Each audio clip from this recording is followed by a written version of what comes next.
Live from Washington, D.C., Jay Sekulow Live. Phone lines are open for your questions right now.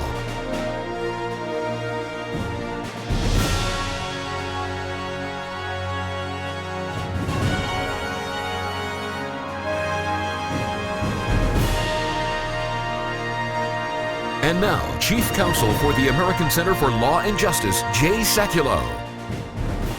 Hi, everybody. We've got a lot to talk about, especially in the Middle East. There is renewed concern that the United States will not only not veto, but may in fact co-sponsor a resolution forcing the State of Israel to engage in negotiations at the UN where there's forced boundaries. And these boundaries are the pre-67 boundaries, which leaves an indefensible Israel. Now, this is coming when the Obama administration says that they will work through the UN. At least that's the word that's going out. Now, understand also what's happening in the region.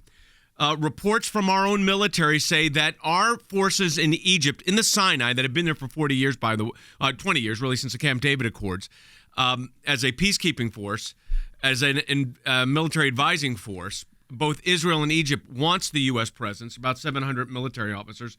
They are now, quote, sitting ducks as ISIS directly threatens American troops in Egypt, Sinai, and we know that ISIS is operating cell groups in the Sinai.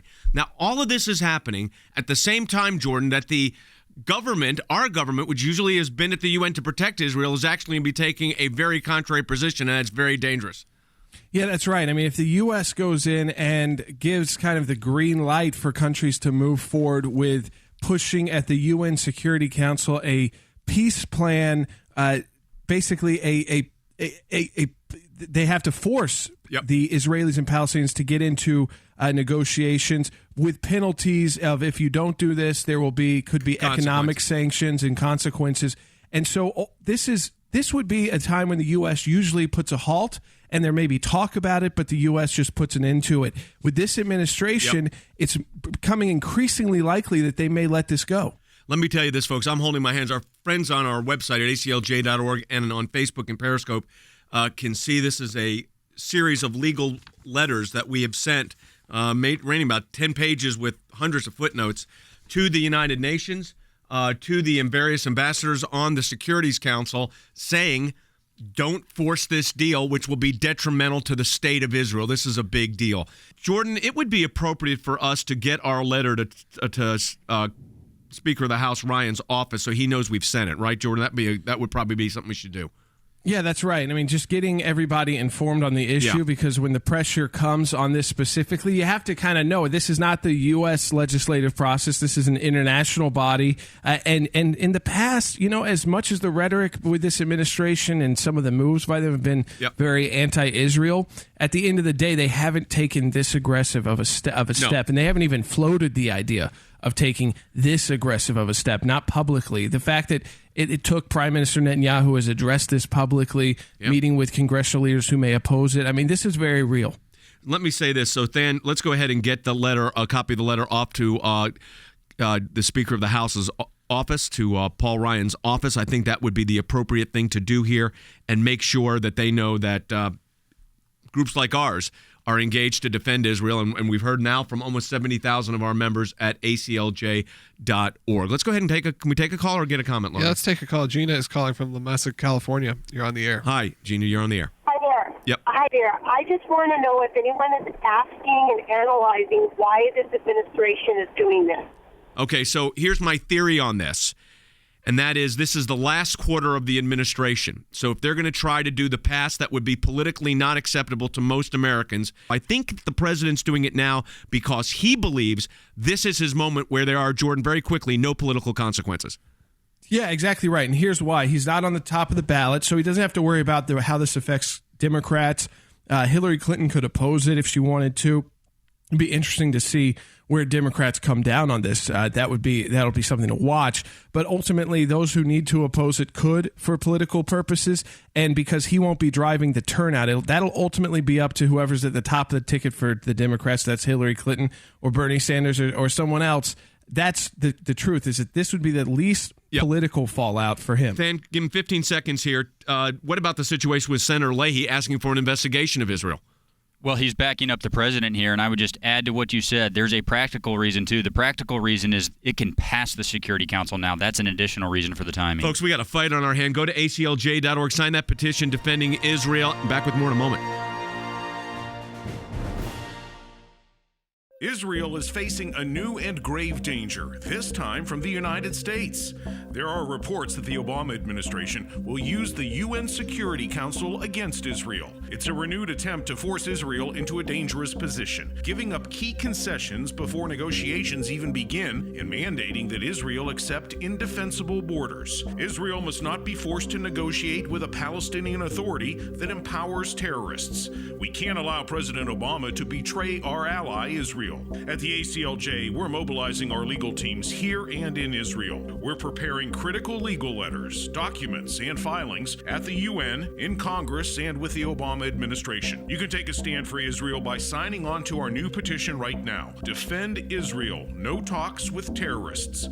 Call now. 1-877-989-2255. That's 1-877-989-2255, or you can add your name online, aclj.org.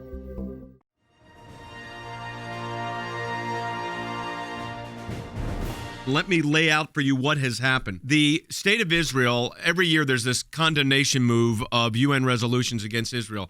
The United States, as a permanent member of the Security Council, vetoes those. The administration this time is signaling that they're not going to do that, and rather they would have a UN-compelled settlement between the Israelis and the Palestinian Authority, which is the Israelis and Hamas. Understand that, a terrorist organization. Meanwhile, U.S. troops in the region, right on the Sinai, which is right where Israel and Egypt merge, are under threat from ISIS. That's going on simultaneously. And then, this is not shocking, a UN-funded Palestinian charity, so this is a UN-funded Palestinian charity organization, has a program called Trees for Terror. And that is, they planted more than 200 olive trees in the West Bank over this past weekend, each to honor a terrorist who killed or attacked Israeli citizens in the ongoing what's called knife intifada, where individuals one-on-one will take to the streets of Jerusalem, Tel Aviv, Jaffa, and knife individual citizens, including a U.S. citizen, including, by the way, a student from Vanderbilt University at a school that me, Logan, Will, and a number of us here are affiliated with. They've done postgraduate studies at the Owen School of Business. And this is an ongoing problem. Meanwhile, they're UN is giving money to an organization that's planting trees to honor these individuals that have done this. And this is, Jordan, outrageous. They teach the hatred in the schools, and then to compel the UN, to compel Israel to negotiate with an organization that will not recognize your existence. In fact, the Hamas charter calls for the elimination of the Zionist regime. They won't even say Israel, the Zionist regime. So this forced negotiation by the Obama administration, I said during the break, is it possible that this could happen? And you're saying this is when he would do it. Yeah, this is exactly when he would do it. I mean, you've got, again, the general election will be really based on who is on the top of the ticket on the Democrat side, not so much what President Obama has done. So he's not putting it too much. I don't think it would be too much pressure on Hillary Clinton or even congressional Democrats in races, because they could oppose this, those who may feel like they need to for political purposes. Yeah. And so and he's not going to be driving the turnout. This is not his second election. He's not on the ballot. So I don't think there's as much opposition inside the Democrat Party to this kind of move. Yep. And because of that, this is the exact time. And as Than has pointed out throughout this broadcast, as we've been talking about this issue, the administration has really been on this track. They've been working towards this track where basically, if you don't get this done, and they haven't done it yet. But this would be the final time to do it. All right, let me tell you what we've done. Then we're going to take some calls and comments. We at our European Center for Law and Justice affiliate of the ACLJ is a non-governmental organization, an NGO with special consultative status at the United Nations. So we're allowed to intervene on these matters. We have done just that. Again, I'm holding it up for our audience that's watching on our website or on Facebook or Periscope. We've done just that. We have this. We've responded with a single-space, 10-page legal letter laying out the framework of what's supposed to happen under UN resolutions. And then let me play a comment from Benjamin Netanyahu, and then Than is our designated representative at the UN, and he will tell you exactly, these letters are out, but what will exactly happen in Geneva or in New York. Let's play it. This is Benjamin Netanyahu, not too happy about these security resolutions. a Security Council resolution to pressure Israel would further harden Palestinian positions, and thereby it could actually kill the chances of peace for many, many years. And that is why I hope the United States will maintain its long-standing position to reject such a UN resolution. Now, the problem is, Stan, and you're following this closely, and obviously we've intervened on this. So, again, on this radio broadcast, I know we've got a lot of new stations and a lot of new listeners. We don't just talk about the issues. We're actually taking action. We're going to let you know in a moment how you can help us on that. But, Stan, let's talk about what happens now. The letters were delivered today. Yep. Well, to understand this, people have to understand the history that you alluded to, Jay. That is that the United States has gradually pulled their position back on this all the way to the point where the last time this came up, they were the only vote standing in the way on this. So if the United States flips its position, this resolution will pass. What we are doing, Jay, we have never had to do this before. We have not had to expand our reach outside of the U.S. veto because it had always stood in the way. If the U.S. flips on this, Jay, we are going to be targeting specifically France and the U.K. because they also have vetoes. They did not use them last time, but if the United States goes on the wrong way, we're not going to take that loss. We're going to go to France and the United Kingdom and ask them to veto. And a lot of the comments coming in are very similar. A lot of them are, how are we surprised? We can't be surprised. This is exactly how it's been. This came in from Debbie. It seems that the president will not stop until he leaves Israel completely vulnerable. And that seems to be sort of the general feeling. It says, considering the anti-Israel, anti-Christian rhetoric in today's society, how are we surprised at this? The majority of Americans stand with Israel, though, and that's from Paul. I think that's probably a true fact. We are seeing that. There are, we're obviously seeing all of our listeners come out and speak about this. Here's another one. This administration has betrayed us. Why would we think it'd be different for Israel? Yeah, that was from Carolyn. Because we're not even protecting our own geopolitical interests. That's why. I mean, that's part of the problem here. So let me. You got another one, Logan? You want to? I mean, they go on and on and on. Yeah, people are responding, which is great. You can take action too. Go to aclj.org. We have a petition up right now that says, "Don't compel Israel to negotiate with terrorists," and just go to aclj.org and sign it. We've got thousands have already. It's, again, aclj.org, 67,000 signatures. We encourage you to do it. Jordan, I'm going to take a call in a minute, but let's lay out, we've sent out the legal letters. We'll be working it in Geneva and in New York, of course. But Than mentioned this, we've got to go outside the United States now to gather help. Last time we were able to get Australia to help. Unfortunately, they're not on the Security Council right now. Yeah, that's right. And really what you're targeting is a P5 member. That's the permanent members of the Security Council who can veto anything on their own, no questions asked. Now, you look at that, you're not going to get that from China or Russia. France, the UK, and then U.S. are the remaining countries. And I honestly think that if the U.S. gives the green light, I really can't see either the U.K. or France getting in the way. I mean, they've kind of been pushing for this on their own. They may be surprised, and they have to deal within the reality of what this means. So you could honestly put a lot more pressure probably on both of those governments, because there's one thing to talk about it, but they knew the U.S. would always kind of step in the way. It's another thing to actually give the green light to something like this. They have pretty good support for Israel in both of those countries. So that's what we need to look at is the broadened strategy of a couple more members, permanent members of the Security Council. By the way, the Israeli police demolished on Tuesday what was called a martyr's garden. This was in Jerusalem, of all places, in an Arab neighborhood, a Muslim neighborhood that was dedicated to the memories of 47 dead terrorists. And the Israelis decided, we're not going to have that up. And they took it down, and they're getting flack for that. I mean, this is the nature of exactly what's going on right now. So we got the anti-Israel bias globally, and then unfortunately in the United States. So, let's grab a call here before the break, Logan. Can we do that? Sure, we can go ahead and take a call. Let's go to Jenna, who's calling from Oregon on line 1. Hi, Jenna. Hi. Thank you so much for being watchmen on the wall. Sure. I just cannot believe that people in America and around the world are crazy enough to think that it's okay to go to a sovereign nation and tell them to give up land for somebody that's wanting to kill them. I mean, we wouldn't go to China and tell them. No, but this is precisely that's happening. Let me play for you an interview with Secretary Kerry. This kind of lays it out, Jana. This is why we're worried about this. Take a listen. The president's view of this is actually, I think, sadly misinterpreted. The president... By the Israelis? Well, by lots of people. But, he would love to see something happen. But the president doesn't have a conviction at this point in time that people are really serious and prepared to move in any direction. But he hadn't had that conviction for a while, has he? Well, I think when things began to come apart in our efforts 2 years ago, I think since then the president has been appropriately skeptical about whether people are serious. The moral equivalence of saying the people are serious, as if this is a moral equivalence between the Israelis and the Palestinian Authority. Understand this. We want to lay this out for you. The Palestinian Authority's partner in government is Hamas, and Hamas is a terrorist organization, and Hamas is calling for the destruction of the state of Israel in their charter. So let me ask this question to the administration, to the vice president, who seems to be the secretary of state, who seems to be frustrated. Do you really think you can negotiate with someone who's calling for your extermination? I don't think so. Joining us right now, Chris Mitchell, Middle East Bureau Chief for CBN News. Chris, I want to talk about Brussels, but first I want to talk about the situation with this, the United States, and Benjamin Netanyahu, who's spoken out about this pretty aggressively, may not veto this compelled negotiation between the Israelis and the Palestinian Authority, which means, of course, Hamas is the partner. How's that playing in Israel? You're there now in Jerusalem. What's the situation? Well, I think they take this very seriously, Jay, and I think, as you said to that caller, one of the things is that the time is running out for the Obama administration right now.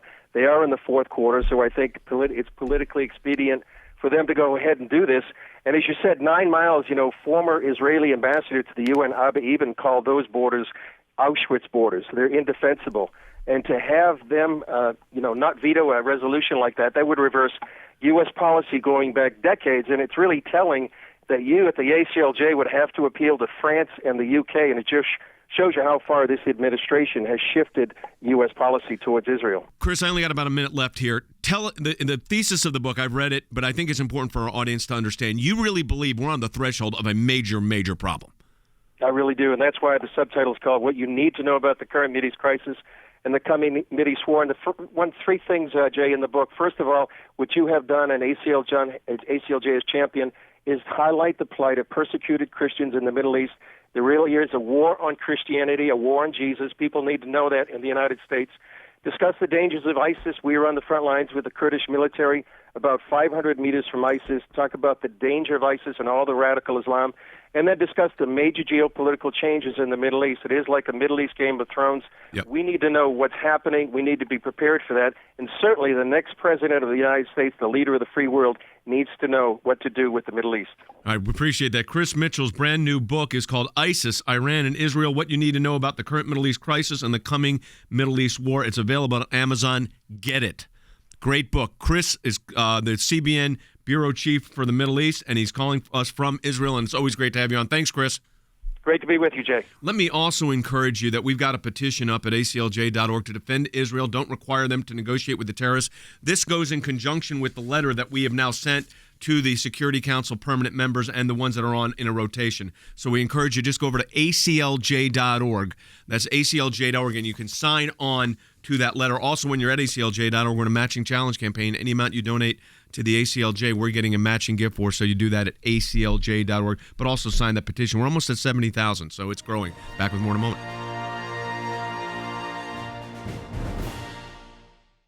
Israel is facing a new and grave danger, this time from the United States. There are reports that the Obama administration will use the UN Security Council against Israel. It's a renewed attempt to force Israel into a dangerous position, giving up key concessions before negotiations even begin and mandating that Israel accept indefensible borders. Israel must not be forced to negotiate with a Palestinian Authority that empowers terrorists. We can't allow President Obama to betray our ally, Israel.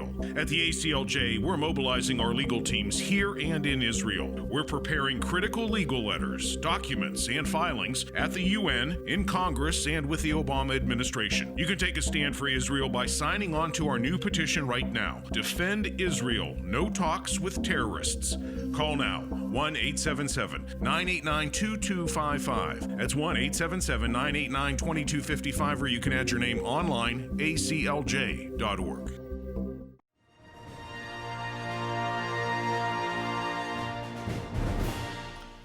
So we're talking about compelled negotiations between the Israelis and the Palestinian Authority, which is in partnership with Hamas, who calls for the destruction of the state of Israel.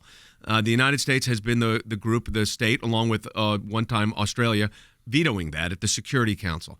The United States is threatening not to do that now. We've sent off a demand letter, a legal position paper to the United Nations because we don't just talk about it on this broadcast. We engage on these issues. But we are also taking your calls and comments. And I know, Logan, we are getting a lot of comments and a lot of calls on this issue. Let's go ahead. We got an opposing call. Let's go ahead and take that. Stacy is calling from Little Rock, Arkansas. You're on the air. Hey, Stacy.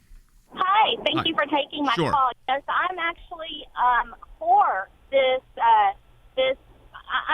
I do not support Israel's apartheid policy. What can you explain to me what you mean by Israel's apartheid policy? Thank you for asking. Yeah. Yes. I mean, what most Americans and most Christian Americans don't understand, because I am a follower of Christ Jesus. Okay. But Stacy, answer my question. What is Israelis' apartheid policy? Okay, they do not allow any type of movement for Palestinians. They have set up... Well, that's not... Have you been to Israel and seen that? You know what, Jay? Whether or not Well, because I have, and that's not your statement. Let me just be honest with you, Stacey. I want to go through this. Your statement is false. In fact, the United Nations, listen to me for a moment, the United Nations, in a study that we were involved in, recognized that the only time there was a restriction on movement was at the security access points, and there they talked about delays, no one not going in. So let me ask you this, Stacey. How would you ask Israel to negotiate with the Palestinian Authority, who's in partnership with Hamas, who's calling for the destruction of the state of Israel? How can you expect Israel to do that? Have you been to Hebron, Jay? Yes, I've been to Hebron. I have been on the border of Gaza. No, oh, please. Okay. What do you mean, oh, please? I mean, I have. Well, you have been by the border, but you haven't been into Gaza because Gaza, they don't let... I didn't go into Gaza. There was a war going on. The Hamas was lobbing rockets right at...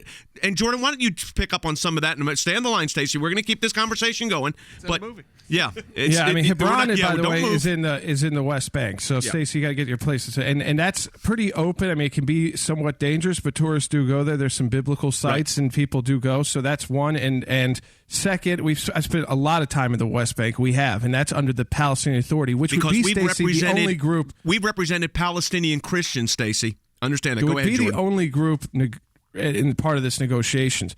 The problem is that Hamas, or you're talking about Gaza, this is a terrorist organization. So you don't go into terrorist-run countries as Americans when your country has labeled them as such. There's economic sanctions. Spending money there would be illegal for many different purposes. And then, of course, the danger of that. You're an American. I mean, in a place which sees America as an enemy. So that would be part one. Part two is this.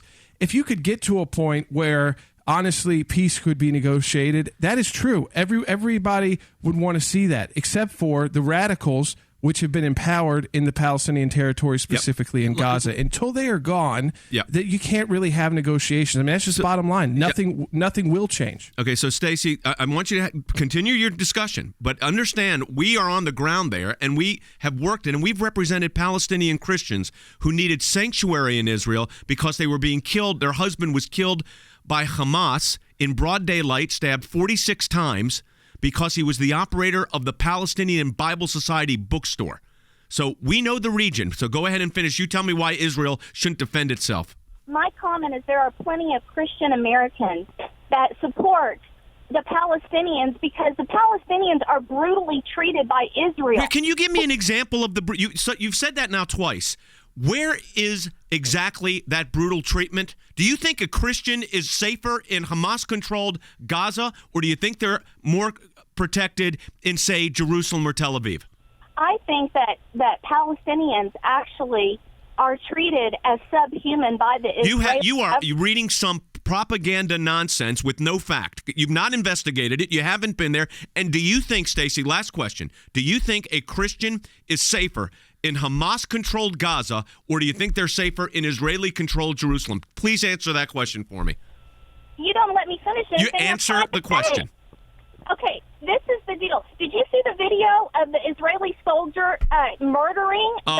You are. Did you see? What about the stabbings of including a Vanderbilt student stabbed to death by a Palestinian terrorist? Come on to our Facebook page and watch the video we're going to play in a couple breaks. From now. You tell us the same thing. Yeah, Stacey, come on to our. Yeah, Logan's right. Go to Facebook. Go to Jay Sekulow's page. We're going to be playing a video in a moment. You need to see it to get re-educated on this. Thank you, Stacey.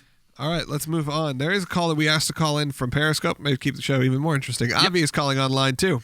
You're on the air. Hi, Abby. Hello there, Jay. Hi. Oh, you guys asked me to call in. First of all, you're amazing. I appreciate you knowing the facts. I am standing here on my porch.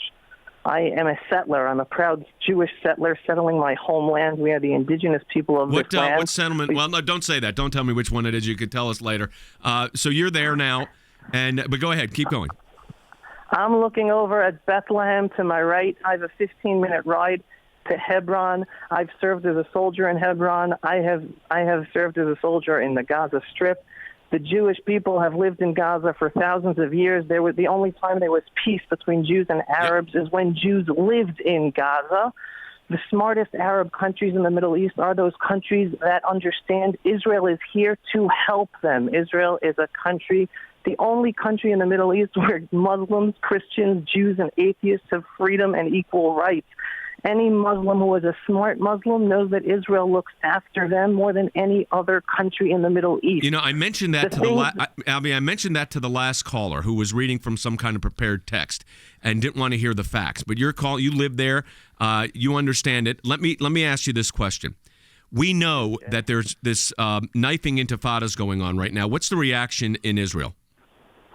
Jay, I was just a soldier at the most dangerous intersection in Israel just 2 months ago. It's the summit here, 2 minutes from my home, called Gush Etzion. Sure. Most of the car rammings and knifing attacks took place at that intersection. My wife, I go shopping there. Our garage is there. Our restaurants are there. I was at that place 2 years ago, and in order to guard that intersection, we were only 6 soldiers. Do you know how many soldiers have to guard there right now in order to protect everyone, including the Jews and the Arabs? We need 20 IDF soldiers there. Now, let me tell you something. Again, I just served there 2 months ago. When we were in training, we were told that in the Arab press, that intersection is called Death Intersection. The Arabs are telling themselves that is Death Intersection. What does that mean? It means 2 things. First of all, they're being told by their media that we are killing every Arab that comes there. Yeah, right? and of course that builds into the hatred they teach of Jews and Israelis in the schools, right?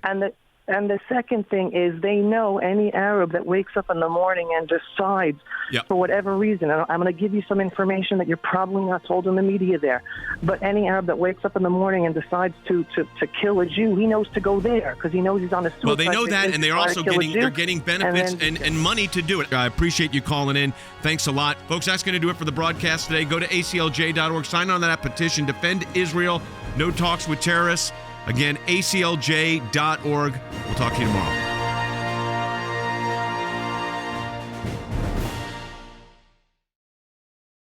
Israel is facing a new and grave danger, this time from the United States. There are reports that the Obama administration will use the UN Security Council against Israel. It's a renewed attempt to force Israel into a dangerous position, giving up key concessions before negotiations even begin and mandating that Israel accept indefensible borders. Israel must not be forced to negotiate with a Palestinian authority that empowers terrorists. We can't allow President Obama to betray our ally, Israel. At the ACLJ, we're mobilizing our legal teams here and in Israel. We're preparing critical legal letters, documents, and filings at the UN, in Congress, and with the Obama administration. You can take a stand for Israel by signing on to our new petition right now. Defend Israel. No talks with terrorists. Call now. 1-877-989-2255. That's 1-877-989-2255, or you can add your name online, aclj.org.